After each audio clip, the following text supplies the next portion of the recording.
So hello everyone. So in last lecture of molecular biology हमने आपका DNA replication in prokaryotes start किया था। DNA replication in prokaryotes. So हमने initiation पढ़ लिया था। इनिशिएशन में जैसे कि मैंने आपको बताया था कि जो इनिशिएशन होती है बैक्टीरिया में, तो बैक्टीरिया में रेप्लिकेशन जो है वो एक स्पेसिफिक लोकस से स्टार्ट होती है, जिसे हम ओराइसी बोलते हैं।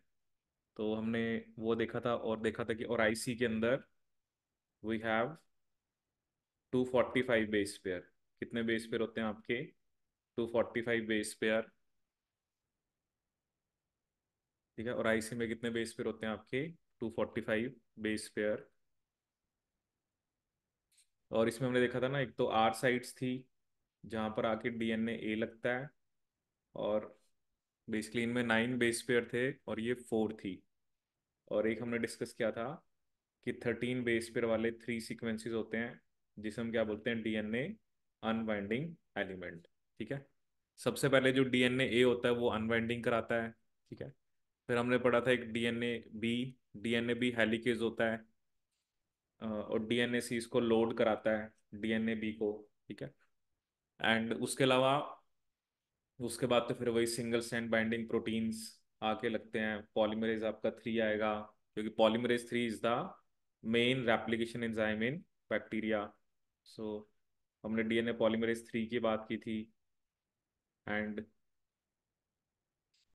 और उसके अलावा फिर आपके जो पॉलीमरेज 3 है, उसके बाद हमने एक पढ़ा था टोपोआइसोमेरेज 2, जो कि टोपोलॉजिकल स्ट्रेस को रिलीव कराता है।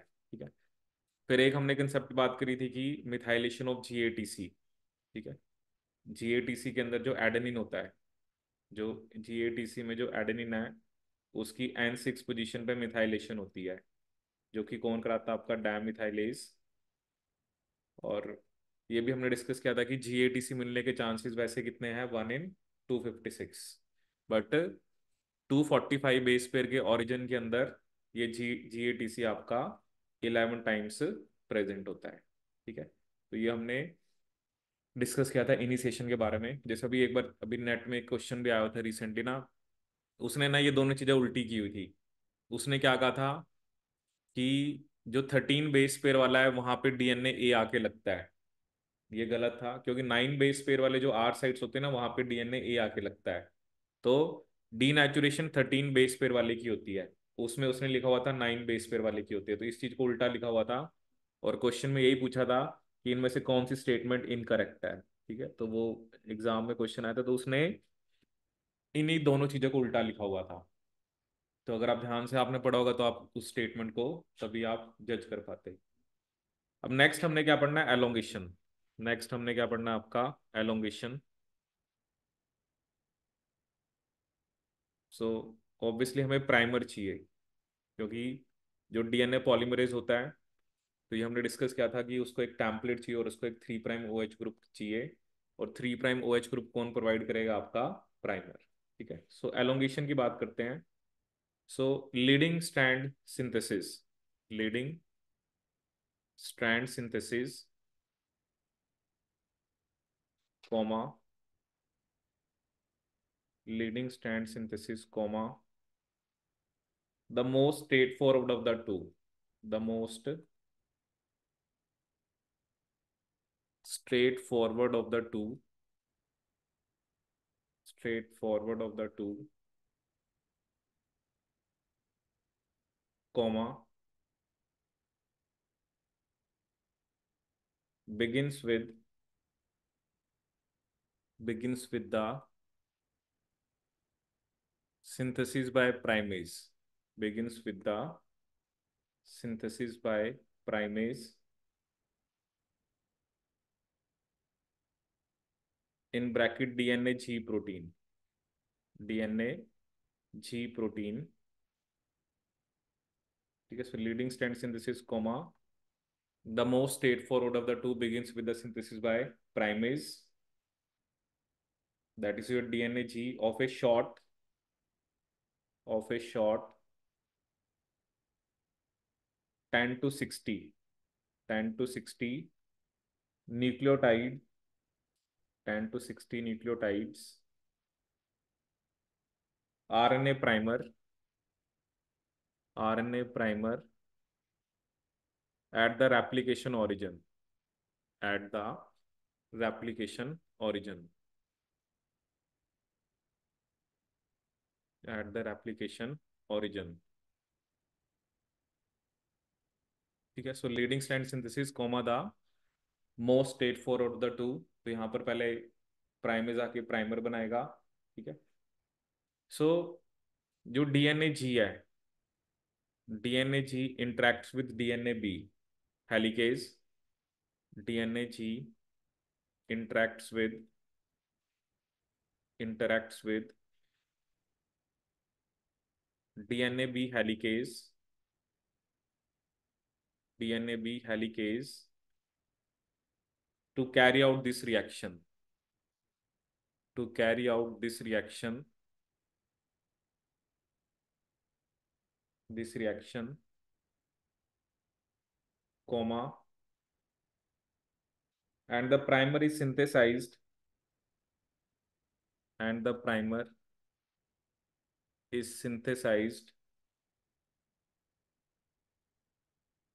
in the direction, synthesized in the direction opposite to that, in the direction opposite to that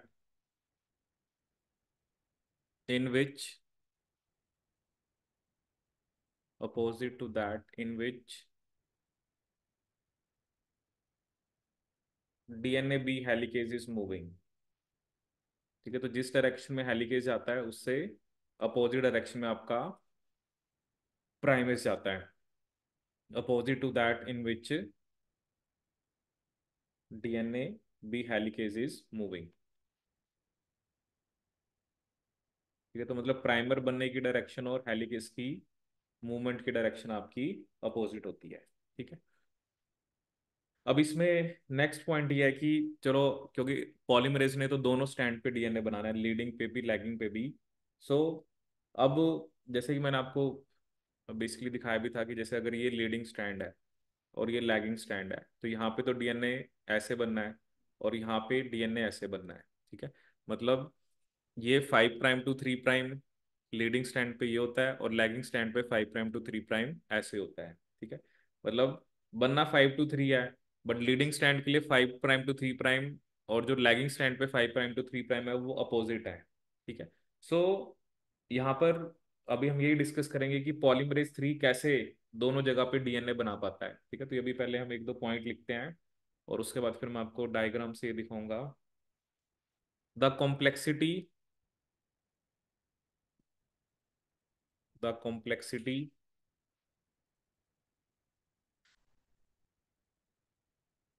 in the synthesis of, the complexity in the synthesis of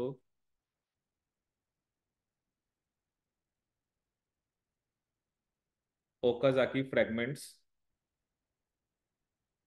Okazaki fragments, fragments lies in the coordination of, lies in the coordination of, lies in the coordination of leading and lagging strand synthesis, leading and lagging strand synthesis,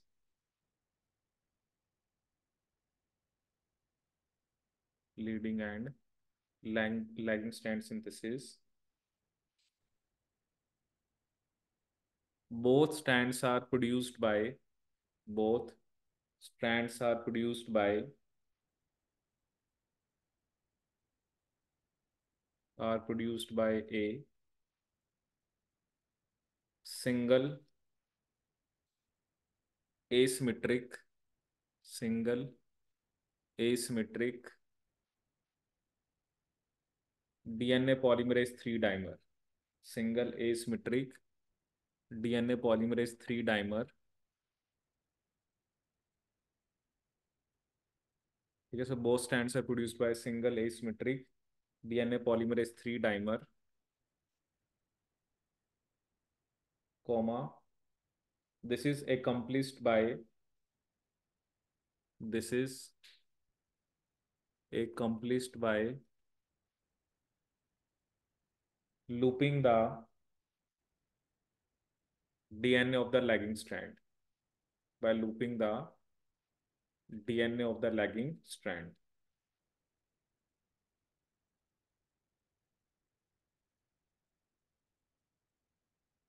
Okay, so both strands are produced by a single asymmetric polymerase 3 dimer, and this is accomplished by looping the DNA of the lagging strand. ठीक है, तो अभी मैं आपको diagram में दिखाऊंगा कैसे lagging strand की लूपिंग हो जाती है। ठीक है, तो एक दो पॉइंट्स वो लिख लो। So DNA B helicase, DNA B helicase and DNA G primase, and DNA G primase constitute a, constitute a functional unit, functional unit within the replication complex, functional unit within the replication complex, comma the primosome, comma the primosome। DNA B और DNA G को मिलके हम क्या बोलते हैं, आपका प्राइमोसोम। ठीक है, उसके बाद ये हमने जैसे डिस्कस किया था कि जो पॉलीमरेज 3 है वो कितने न्यूक्लियोटाइड्स ऐड करता है, 1000। ठीक है, so the replisome, the replisome promotes rapid DNA synthesis, promotes rapid DNA synthesis, comma, adding approximately, adding approximately 1000 nucleotides per second, 1000 nucleotides per second to each strand, to each strand। ठीक है, replisome rapid DNA synthesis promote करता है, adding approximately 1000 nucleotides per second to each strand, once an Okazaki fragment, once an Okazaki fragment has been completed, once an Okazaki fragment has been completed,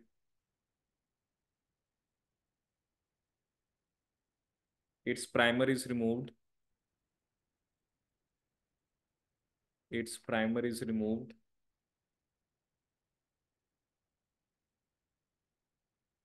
its primer is removed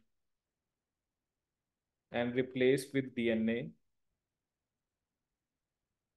and replaced with DNA by DNA polymerase 1, replaced with DNA by DNA polymerase 1,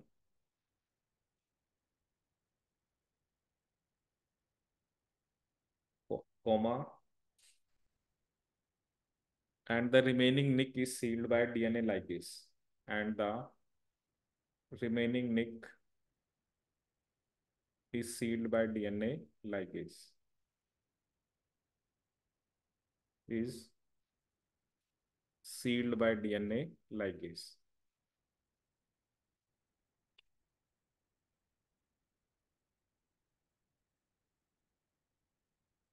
ठीक है, तो रैप्लिजोम जो है वो rapid DNA synthesis को promote करता है, adding approximately 1000 nucleotides पर सेकेंड।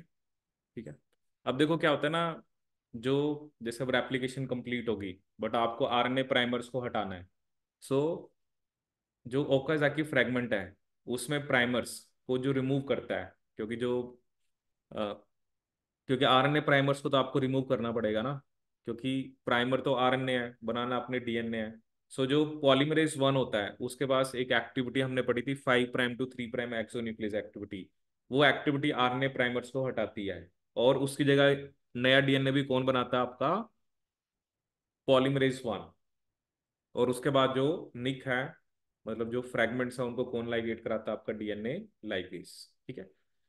सो ये हमने अभी एलोंगेशन की बात करी। तो अभी मैं आपको डायग्रामेटिकली दिखाता हूँ, क्योंकि आपको पहले प्राइमर बनाना पड़ेगा, क्योंकि प्राइमर के बिना पॉलीमरेज आपका डीएनए नहीं बना पाएगा। और अभी हम ये देखेंगे कि क्योंकि लीडिंग स्टैंड पे हमने कहा कि 5' to 3' is in one direction, और लैगिंग पे वो अपोजिट डायरेक्शन में है। सो हाउ कम जो आपका डीएनए पॉलीमरेज है, क्योंकि वो डाइमर की फॉर्म में होता है। ठीक है, डाइमर मतलब दो सब यूनिट होंगी। तो एक लीडिंग स्टैंड पे डीएनए बनाएगा, एक लैगिंग स्टैंड पे। ठीक है, तो उसके लिए अभी हम देखेंगे कि लूपिंग हो जाती है of the DNA of the, looping the DNA of the lagging strand. B और जी को मिलके हम क्या बोलते हैं, आपका प्राइमोसोम। बी और जी को हम मिलके क्या बोलते हैं, आपका प्राइमोसोम। ठीक है, तो देखते हैं, सिलेक्टेड इमेज देखते हैं।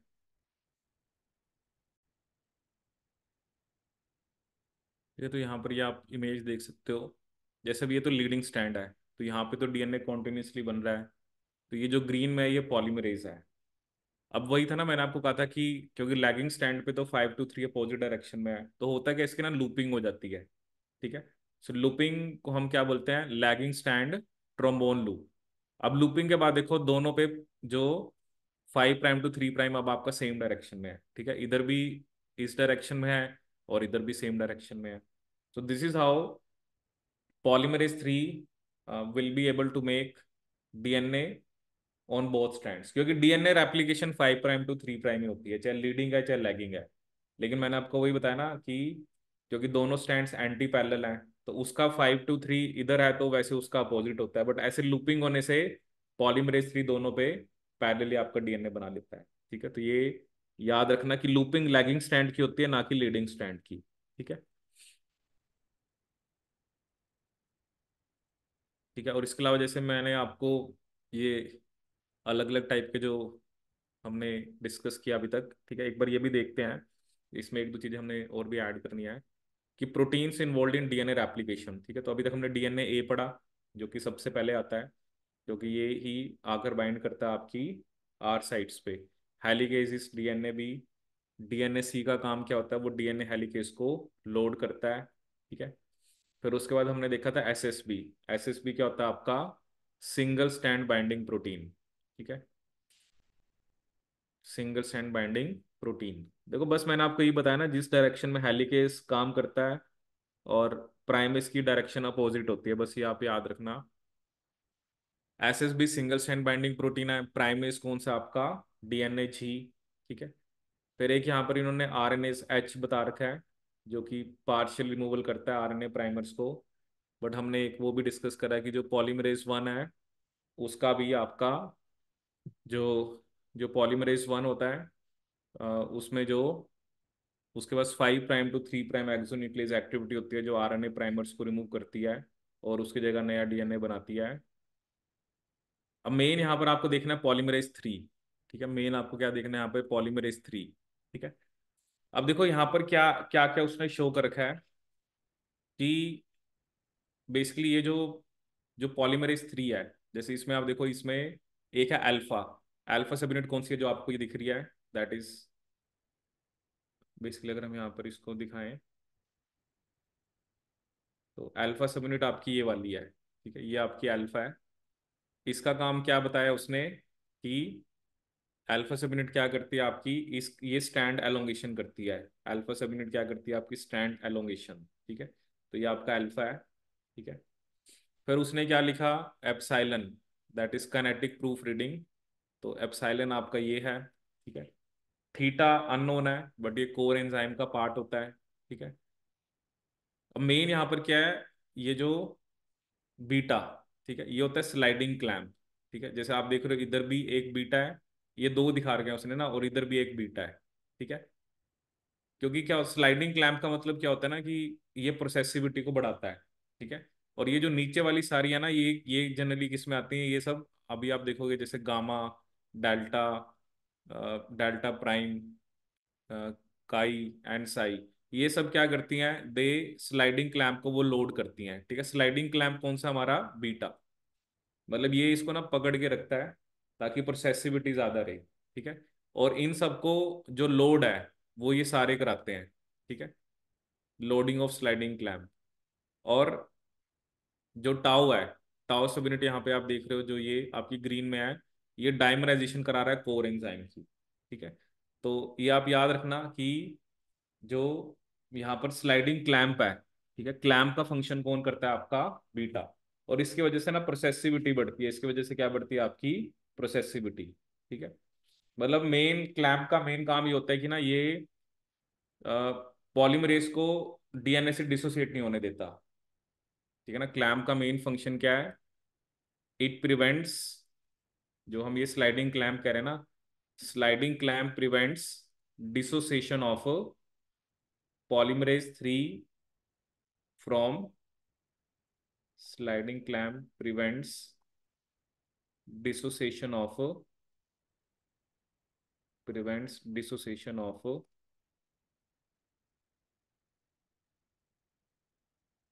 polymerase 3 from DNA, polymerase 3 from DNA।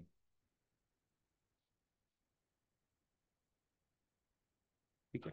तो स्लाइडिंग क्लैंप सिर्फ बीटा है, बाकी ये जो सारा ना इसको हम बोलते हैं क्लैंप लोडर। ठीक है। ये भी मैं आपको एक और इमेज भी शो कर दूंगा, उसमें ये सब बता रखा है।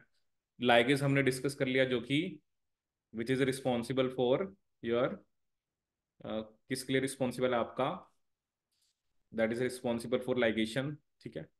टोपोआइसोमरेज, जिसे हमने डीएनए गायरेज बोला था, ये नेगेटिव सुपर कोइल्स को इंट्रोड्यूस करता है, या जो हमने कहा था कि which relieves topological stress ahead of replication fork. Topoisomerase 4 अभी मैं आपको बताऊंगा। जनरली अभी हम पढ़ेंगे ना, जब रेप्लिकेशन कंप्लीट हो जाती है तो जैसे दोनों क्रोमोसोम एक दूसरे के साथ इंटरवाइंड है, तो उनको अलग करना टोपोआइसोमरेज 4 का फंक्शन होता है। ठीक है। वो भी हम टर्मिनेशन लिखेंगे ना तो उसमें डिस्कस करेंगे। ठीक है। और ये अभी मैं आपको एक इमेज दिखाता हूँ जिसमें क्लैंप लोडर और क्लैंप की उसने बात की हुई है। जैसे आप ये देखो, clamp loader cleaves ATP when clamp loaded on DNA. ठीक है। आप ये देख रहे हो कि ये क्लैंप डीएनए पे आके लग गया।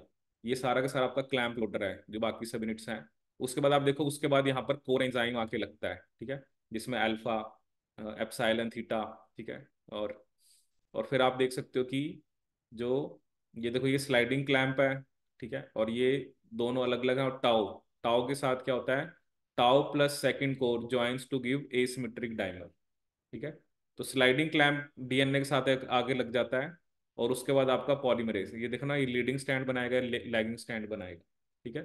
सो DNA polymerase 3 holoenzymes assembles in stages generating an enzyme complex that synthesize the DNA of both strands. ठीक है। और टाउ सब यूनिट रिस्पॉन्सिबल होती है इस स्ट्रक्चर को मेंटेन करने के लिए। ठीक है ना। हमने लिखा था ना कि डीएनए पॉलीमरेज 3 जो होता है वो टाउ सब यूनिट के थ्रू आपका लगता है। ठीक है। और फिर उसके बाद एडिशनल इंटरेक्शन होती हैं, और फिर आपकी एप्लीकेशन आगे चलती है। ठीक है। तो क्लैम्प यहाँ पर बीटा है, और क्लैंप लोडर यहाँ पे, जो ये बाकी सारी सब यूनिट्स हैं, ये क्लैंप लोडर हैं। क्योंकि अब हम कंपैरिजन भी करेंगे कि यूकैरियोट्स के अंदर क्लैंप का काम कौन करता है, और वहाँ पर भी क्लैंप लोडर आपका कौन सा होता है। ठीक है। सो ये आपको, ये जो टेबल है, इसमें जितने भी एंजाइम्स हैं उन सबके फंक्शंस आपको पता होने चाहिए। सो दिस इज एप्लीकेशन में अभी हमने इनिशिएशन पढ़ लिया और आपका एलोंगेशन। ठीक है। नेक्स्ट हम पढ़ेंगे आपका termination.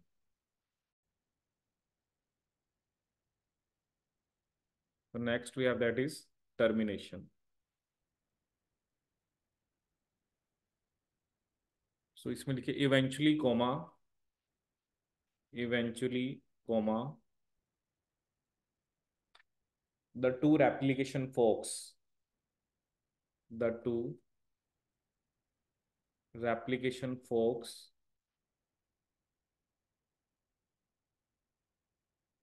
of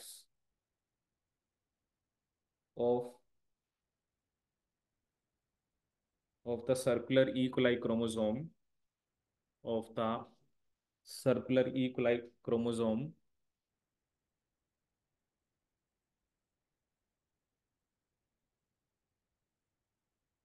meet at a terminus region, meet at a terminus region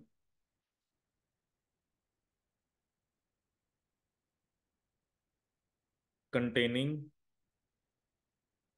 containing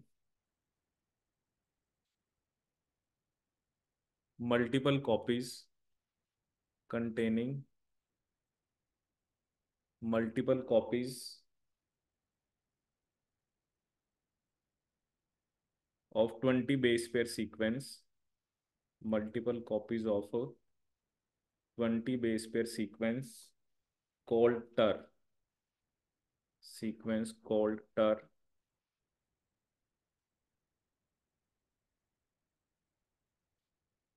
The TER sequences are the TER sequences are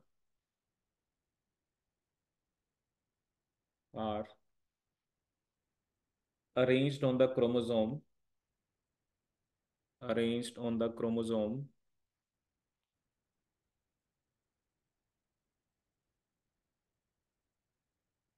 to create a trap to create a trap that a replication 4 can enter that a replication 4 can enter but cannot leave. A 4 can enter but cannot leave. ठीक है। जो टर sequences होते हैं वो एक ऐसे trap बनाते हैं कि जिसमें 4 एंटर कर जाते हैं बट कैनॉट लीव द। और ये जो टर सीक्वेंसेस होते हैं the ter sequences function the ter sequences function as binding site for function as binding site for the protein TUS binding site for the protein TUS. TUS is your terminus utilization substance. Terminus utilization substance.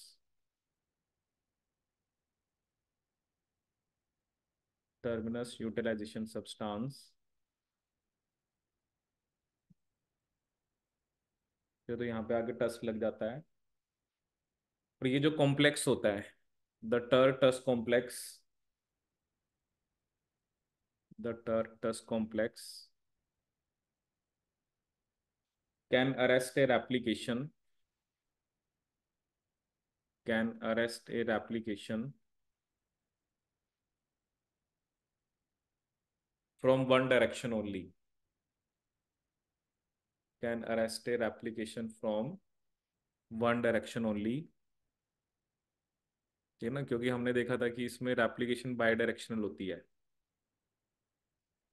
तो जैसे ही वो जैसे होता है ना एक reason आता है जहाँ पर ये टर सीक्वेंसेस होते हैं, यहाँ पे टस लगा होता है, तो ये कॉम्प्लेक्स फिर रेप्लिकेशन को अरेस्ट करा देते हैं। ठीक है। तो क्योंकि अब वही है ना, हमने रेप्लिकेशन को रोकना है।